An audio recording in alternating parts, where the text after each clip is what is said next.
kalau di mulut kita ini la ilaha illallah, tapi dalam hati kita la ilaha illallah juga. Mulut la ilaha illallah, di hati la ilaha illallah, atau dalam hati la fa'ila illallah, atau dalam hati la mawjud illallah, atau dalam hati la hayya illallah. Nah, ini pahalanya kadang-kadang dihitung memenuhi langit dan bumi. Nah, kita zikir la ilaha illallah, kita hadirkan maknanya sesuai makna yang mana kita pilih di antara makna-makna la ilaha illallah itu. Kita pilih misalnya makna la ilaha illallah, la fa'ila illallah. Nah, setiap mulut kita mengucap la ilaha illallah, dalam hati kita la fa'ila illallah. Nah, tidak ada yang berbuat itu kecuali Allah.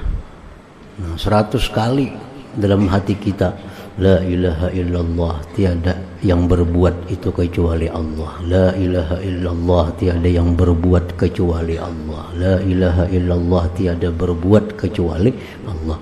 Nah, 100 kali itu masuk dalam hati kita.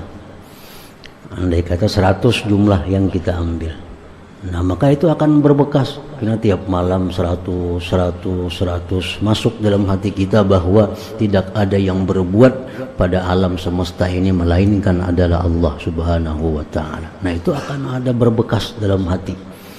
Kalau itu lazim, kalau itu istiqamah tiap malam, nah, itu akan bisa merubah sikap kita, bisa merubah akhlak kita.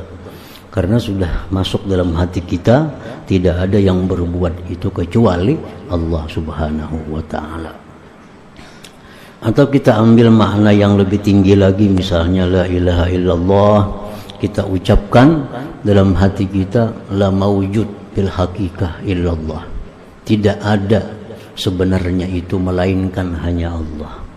Di mulut kita la ilaha illallah, di hati tidak ada yang sebenarnya melainkan hanya Allah. Tidak ada yang ada sebenarnya melainkan hanya Allah. Tidak ada yang ada sebenarnya melainkan Allah. 100 kali masuk ke dalam hati kita tiap malam. Nah, maka itu akan terus masuk dalam hati kita, terus menumpuk dalam hati kita, akhirnya bisa merubah sikap kita menjadi sikap orang yang ahli la ilaha illallah. Tidak ada sebenarnya kecuali hanya Allah Subhanahu wa ta'ala. Yang selain Allah ini pada hakikatnya tidak ada. Kalaupun ada itu hanya dicipta, diadakan oleh Allah, dan satu saat dihilangkan lagi oleh Allah Subhanahu wa ta'ala. Nah, jadi itu tiap malam masuk dalam hati kita ketukan-ketukan, tiada yang berbuat kecuali Allah. Jangan berpindah-pindah maknanya, itu aja. Jangan pindah sini, pindah sana. Kenapa ada masuknya kepentingannya? Hanya sebuting cuma itu aja. Tidak ada yang berbuat kecuali Allah. Tidak ada yang berbuat kecuali Allah. Tidak ada yang berbuat kecuali Allah. Nah, ini akhirnya kita di waktu-waktu siang, di waktu apapun, kita melihat kejadian dunia ini apa, kita ingat bahwa tidak ada yang berbuat kecuali Allah. Akibat dari zikir yang masuk ke dalam hati kita tiap malam.